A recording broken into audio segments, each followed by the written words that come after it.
Hello, this is Dr. Do again. This video is continue to read the Iliad by Homer. I'm going to continue to read. The gods on high, they hold the ropes of victory in their hands. With that, he began to don his handsome gear, and then and there, Menelaus, the death stroke would have blazed before your eyes. Dead at the hands of Hector, a far stronger man, if Argive kings had not leaped up and caught you. And Atreus' son himself, powerful Agamemnon, seized your right hand, shouting out your name, "You are mad. My prince, no need for such an outburst. Get a grip on yourself, distraught as you are, just for the sake of revelry. Soldier's pride, don't rush to fight with the better man." With Hector, the son of Priam, many others shrink before him. Even Achilles dread to pit himself against him, out on the battle lines, where men win glory. Achilles, far and away a stronger man than you. Go back, sit down with the comrades you command. We'll put up another champion to go against this Hector. Fearless is he, and never sated with fighting. He will gladly sink to a knee and rest, I'd say, if the man comes through alive. From the fight he begs for, dueling to the death. Again the Iron Warrior brought his brother round.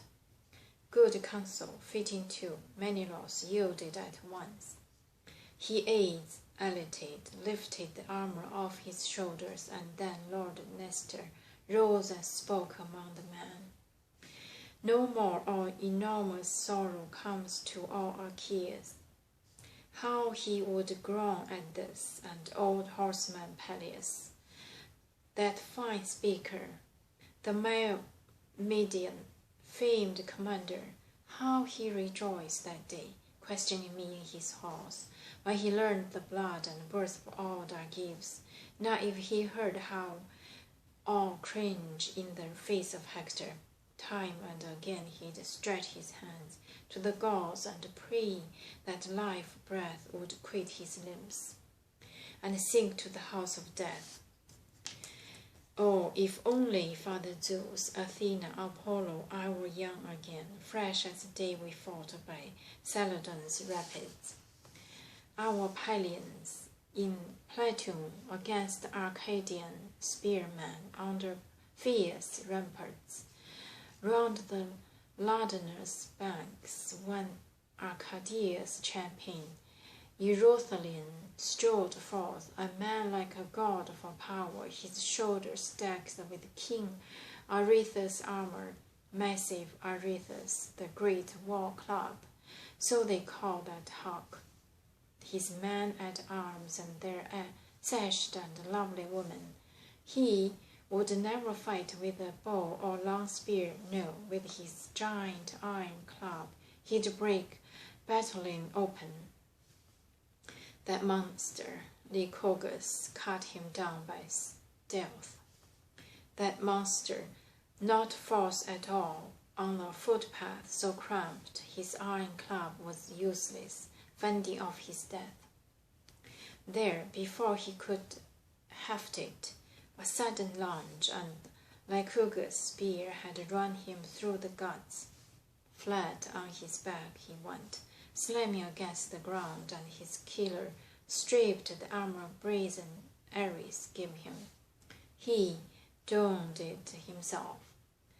For years of grueling war, but then, when Lycurgus grew too old in his halls, he passed it on to a favorite henchman, Eurothalin, and sporting that gear he challenged all our best, and they shook them head to foot, terrified, none with the nerve to face him then.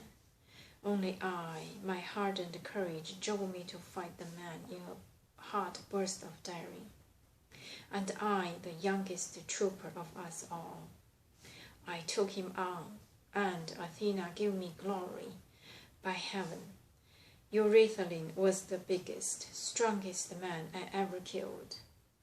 the huge lumbering sprawl of him stretching far and wide, or make me young again, and the strength inside me steady as a rock. Hector, with that flashing helmet, would meet his match in combating in a moment. You, the bravest of all Achaeans, and not one with the spine to battle Hector face to face.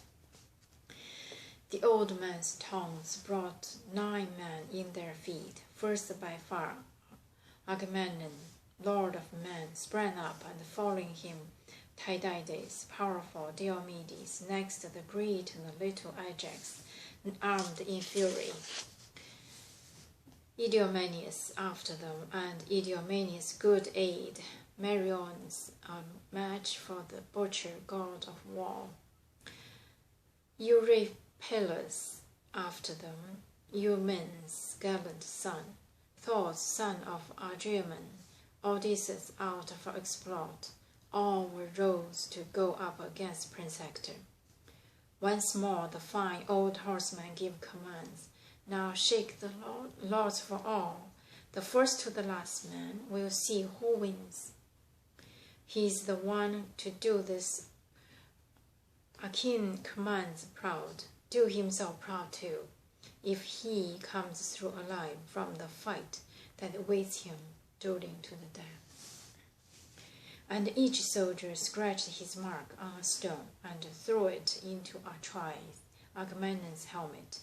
Fighters prayed, stretching hands to the gods. A man would murmur, scanning the wide sky, Father Zeus, let Ajax win, or Tydeus' son, or the proud king himself, of all Mycenaeus' gold. So they prayed as the old horseman shook the lords, and one leaped from the helmet, the one they wanted most. Great Ajax, lot it was. And the herald took it round through all the ranks, left to right for luck, and showed it to all Achaea's bravest men.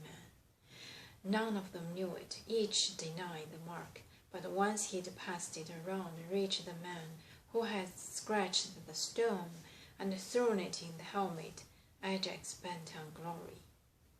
Out went his hand to take it. The herald, pausing beside him, dropped it in. The Ajax knew his mark and thrilled to see it, flung it down at his feet and shouted, Friends, a lot is mine, and it fills my heart with joy. I know I can overpower this dazzling Hector, but come, while I strap my battle armor on, all of you pray to Cronus' son, almighty Zeus. Pray to yourselves in silence so Trojans cannot hear. No, pray out loud. I'm going to stop here today and continue next time. Thank you for watching.